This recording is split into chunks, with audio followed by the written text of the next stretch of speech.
मैं कहना चाहती हूँ कि यहाँ आना मेरा कर्तव्य है, मेरा धर्म है और मैं किसी पर एहसान नहीं कर रही हूँ। बहुत बार कहती हूँ, हर नेता को यह एहसास होना चाहिए कि सबसे बड़ा एहसान उस पर जनता करती है। मुझे यह एहसास अच्छी तरह से है। आप यहाँ उपस्थित हैं, मेरी बातों को सुनने आए हैं, इसलिए आपका बहुत बहुत धन्यवाद। देखिए, देश की जो स्थिति है वो शायद मेरे से अच्छी तरह आप सब जानते हैं।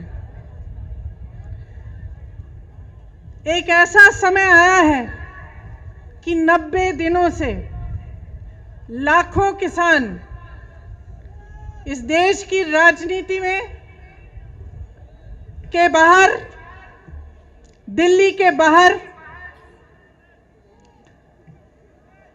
बैठे हुए हैं, संघर्ष कर रहे हैं, आंदोलन कर रहे हैं।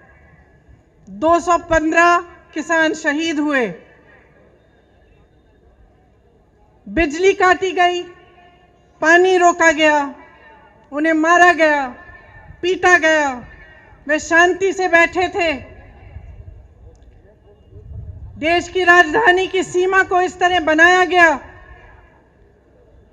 जैसे देश की सीमा थी।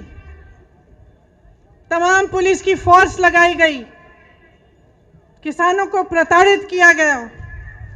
जो किसान अपने बेटे को देश की सीमा पर देश की रखवाली करने के लिए भेजता है, उस किसान को अपमानित किया गया, उसे जलील किया, उसे देशद्रोही कहा, आतंकवादी कहा। प्रधानमंत्री जी ने पूरे सांसद के सामने उसका मजाक उड़ाया, उसे परिजीवी कहा, आंदोलनजीवी कहा। देखिए, इंसान की तरह देश का भी एक हृदय होता है। उस हृदय के धड़कने से देश जीवित होता है। मेरा मानना है कि हमारे देश का हृदय, उसका दिल किसान है, जो जमीन से जुड़ा है, जमीन को सींचता है, उसे उपजाऊ बनाता है, इस देश का अन्नदाता है, इस देश को जीवित करता है। लेकिन आज जब चौधरी तिकायत जी के आंखों में आंसू आते हैं तो हमारे प्रधानमंत्री जी के होठों पर मुस्कुराहट आती है, उन्हें मजाक सूझता है। आज किसान के घरों से लूट हो रही है और प्रधानमंत्री जी के 2 पूंजीपति मित्रों को पूरी छूट दी गई है। आपके सामने आकर प्रधानमंत्री जी ने बार बार हर चुनाव में ये वादा किया था कि गन्ने का भुगतान आपको दिया जाएगा। मैं आपसे पूछना चाहती हूं, आपको मिला? उन्होंने कहा था आपकी आमदनी दुगनी होगी। मैं आपसे पूछना चाहती हूं, दुगनी हुई?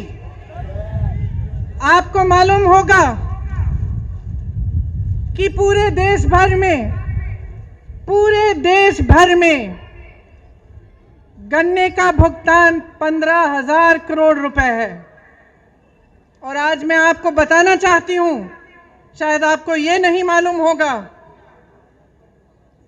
कि प्रधानमंत्री जी ने अपने लिए दुनिया में भ्रमण करने के लिए 2 हवाई जहाज खरीदे और उन 2 हवाई जहाजों की कीमत 16,000 करोड़ रुपए है।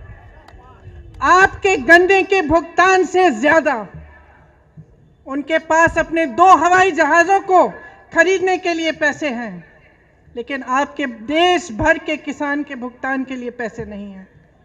ये स्थिति है आज देश की। आपसे वादा किया गया था कि 14 दिनों में भुगतान होगा, लेकिन आपने क्या देखा? पिछले 4 सालों में गन्ने का दाम नहीं बढ़ा। 16,000 करोड़ के 2 हवाई जहाज खरीदे गए। 20,000 करोड़ की स्कीम बन रही है कि जो संसद भवन है, जो देश की राजधानी इंडिया गेट है और उसके आसपास की जो इमारतें हैं, उनके सुंदरीकरण के लिए 20,000 करोड़ की स्कीम बन रही है। लेकिन आपके गन्ने के भुगतान के लिए 15,000 करोड़ उपलब्ध नहीं है। डीजल आपको 2018 में 60 रुपए में मिलता था, आज कहीं 80 रुपए, कहीं 90। डीएपी 1100 रुपए में मिलता था, आज 1200 रुपए का है। बिजली के बिल बढ़ते चले जा रहे हैं, गैस सिलेंडरों की कीमत बढ़ती चली जा रही है, मगर आपके गन्ने के दाम आपको नहीं मिल रहे हैं, वो वहीं का वहीं है। मैं कुछ दिनों पहले बिजनौर गई, कुछ किसानों ने मुझे पर्चियां दिखाई। शायद उसी दिन जो नया दाम है वो जारी किया गया था, उससे पहले की पर्चियां दिखाई, उस पे 000 लिखा था। आपको मालूम होगा कि भाजपा सरकार ने पिछले साल डीजल पे जो टैक्स लगाई, उससे 3.5 लाख करोड़ रुपए कमाए। मैं पूछना चाहती हूं, कहां गए वो रुपए? 2014 से अब तक मोदी सरकार ने पेट्रोल डीजल पर टैक्स बढ़ाकर, आपको मालूम नहीं होगा, 21,50,000 रुपए कमाए। मैं पूछना चाहती हूं, कहां गया वो पैसा जिसका हक है, जो दिन रात इस देश के लिए काम करता है, जो अपने पसीने से, अपने खून से इस देश को सींचता है, उसको क्यों नहीं मिला है ये पैसा? नौजवान को क्यों नहीं मिला? रोजगार क्यों नहीं दिया? और जब वही किसान प्रताड़ित होकर अपनी समस्या लेकर आपके पास आया, तो आपने उसकी बात क्यों नहीं सुनी? दिल्ली का बॉर्डर नरेंद्र मोदी जी के घर से कितना दूर है? 5-6 किलोमीटर दूर होगा। और वही प्रधानमंत्री जो अमेरिका जा सकते थे, पाकिस्तान जा सकते थे, चीन जा सकते थे, जिन्होंने पूरी दुनिया में भ्रमण किया, वो उन लाखों किसानों के पास नहीं जा पाए, उनके आंसू पोंछ नहीं पाए, उनकी बात नहीं सुन पाए। क्यों?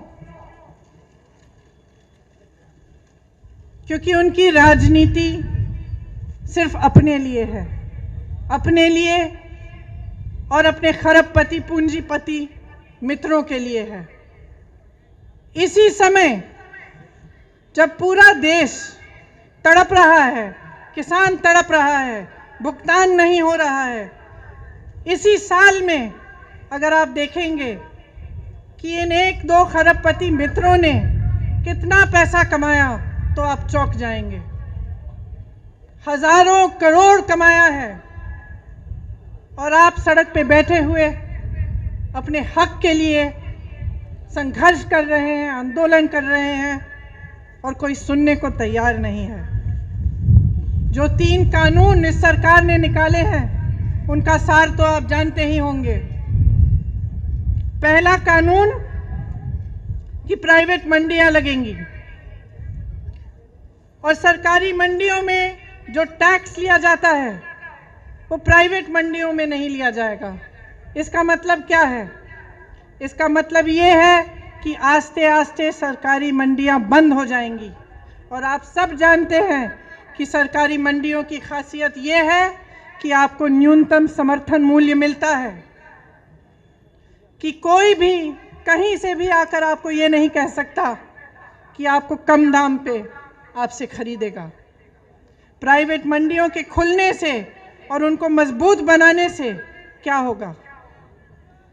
बड़े बड़े खरबपतियों की मनमानी होगी, जो दाम चाहते हैं वही देंगे, जब खरीदना चाहते हैं तभी खरीदेंगे, जब बेचना चाहते हैं तभी बेचेंगे।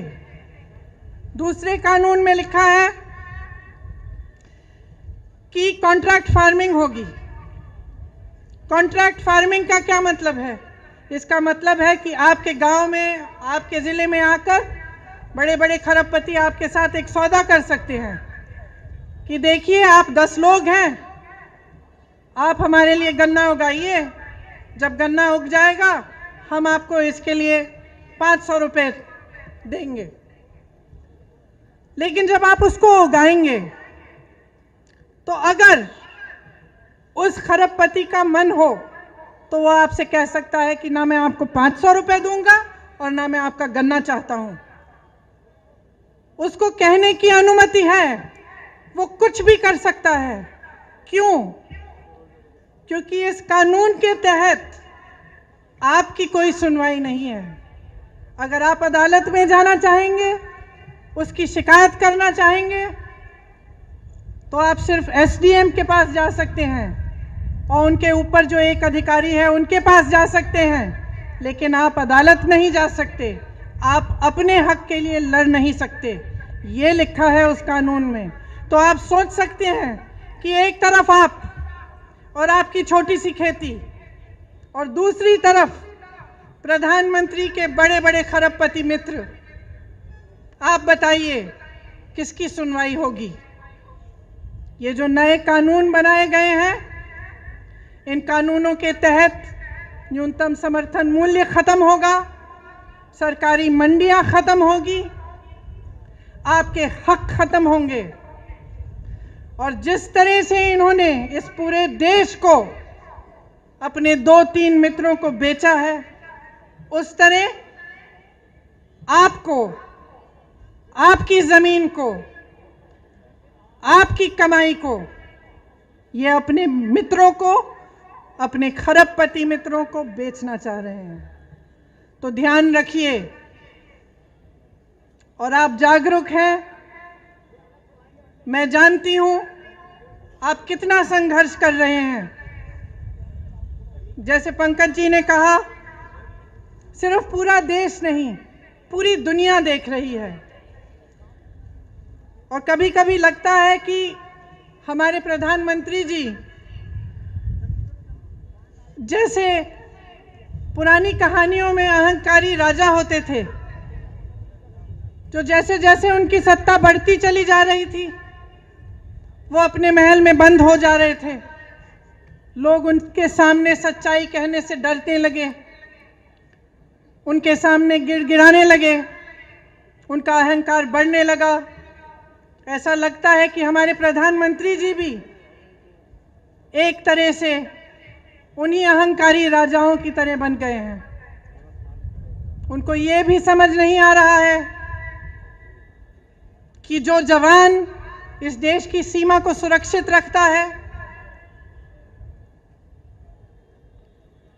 वह जवान किसान का बेटा है।